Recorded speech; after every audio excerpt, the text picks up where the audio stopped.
بله تماشاوان هیجاج بو بهتر راوستاندن لسر جالاکین انکس انجمن انشتیمانی کرد لهولیر لکامپین پنابریه نها نواف رشید اندام نونراتی انجمن انشتیمانی کرد لسوریه لهولیر میوان ما استودیو ما مستعد بخیر به خیر دار بی سپاس ما مستعد تماشاوان بله سرچاوان اگر بهتر دجمر لسر پروگرام انجمن انشتیمانی کرد درباره جالاکین و یه شرمزار کرنا کریارن پیاده دا لکامپین پنابریه بکم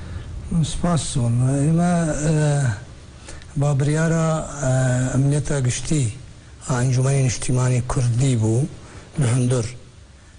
بریار هاستم پیشند خو پیشندان چیبون خو پیشندان چیبون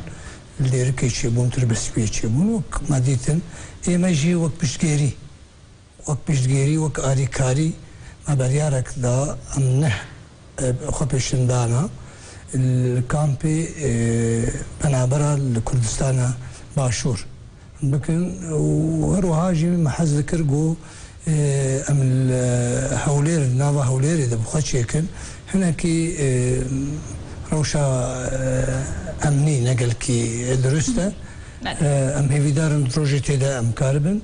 ويجي ديجي وكون زان ديجي افكرياري وتشوت ايجو بيدا بسری خلقی مکر و ملتی مکر بو یک صدمه چول کرنا و باور کرنا خلقی ما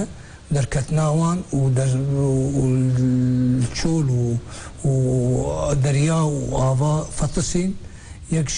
صدمه وان بریارا صدمه و بریاری وانی چوت بو جبر وی که جی اما شخوا گلک بریاری وان هبون یک جوان بریارا تجديد نشكريا نشار بو دوي دا قرتنا بارجي بارتيا وقرتنا سركرداتي بارتيا انجمني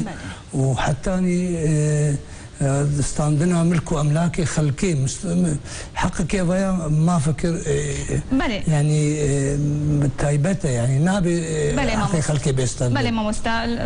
ارمانجا جالاكيان شخوا ديارا بوچه جالاكي لهولير لناف كامبين پنابريتين لدار خستن پنابر دخوازواتن جبليكو آو ناني و ورا پیدا کرن پنابر وي چبكن جم وهناك معنويات تين هلدان خلقي ما بشك بس مازن جوان بهيفي بون جزي فراندنا روج آفا جبروي كيجي حتى الكردستان بشك باش دركت خل آب ودريا خستو دركت بهيفي بو إما أم حزدكن أنها هيفي خلقي تشيبن هنا كي تشابسي بكن وصبري وراماني بكشين قوبو فقرن أردا خو ولاتي خو وجي خو بهترين أفا ناجبو شخوا كاركي سفيلة كاركي أشتيانة وكل هندروجي عيني كارا بشجريك جبو أم دعمك وتأييدك يجبدن بان خلقي خو وهناك معنوياتي خلقي ماشي باش بلند بن يجبو بمين السيرفي عرضي وكاربن دروجاتي دا درفتها بفقر ولاتي خو جي خو واري خو درباره جالاكين انجمن انشتیمانی كردي لجدر في ولات الاوروباي ويتشاوابن عيني برياريا والترفجي عيني بان انجمنا چيبي بان بخو بشندانا چيبي جبو هناك اف سياستي تشوت ايفي دسلات خكريه دسلاتك هناك بيخو يعني كرن تشوتياوي ونراستياوي اغو براستيجي يعني عيني بروجا محمد طلب هلال انا جيب جيتي سر عردي اغو شيست ودوا ضابطك مخابراتها تشكربو عيني وي كرد جي خد نمينن ببن كين نتو بهترين عرب تشيبن خلق خندنا نكن مدرسة نكن عيني انها او تشيدبي وجيب جيتي وتشتي قو 6 صالي رجيما بعث وبشار وبافي بشار نكاري بوبكي أنا بسري خلكي ما دكن هنا كي أم كاربن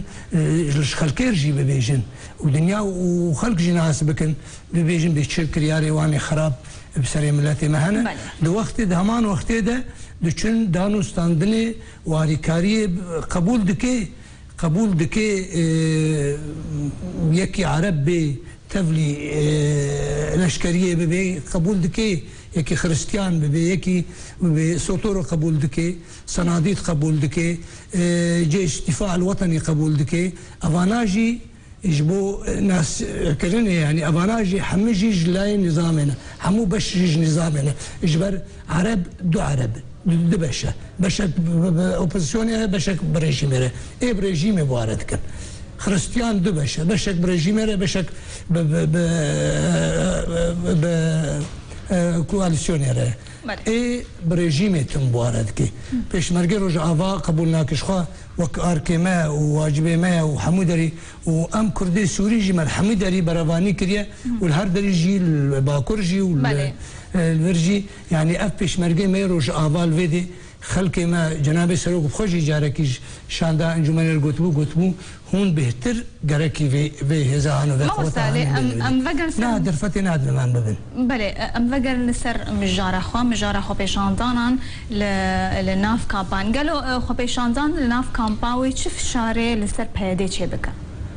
موضوع موضوعي بهتر معنا قالك جوانبي فيداوي هنا قالك جوانبي هنا يكجي ما قلت هيفي خلقي ما تشيدبن جبو زيفراندني وجبو فقري آدن خلق بين عسكرين خلق ودنيا وأعلام راقهاندن ناس بكي چه وضعي في ملتو بشجيريكا أفي كسي بنابر بويا دبيجيش خلقي مي هندرة دبيجيش أهلي خور دبيجي دبي أجي بشجيريات تكم أري أز دركت ما أز نشار من دركت نيرة بس أز آمده ما أز وقرم أري كار بمتر بله ما مستد شما ونوخل كهان نادن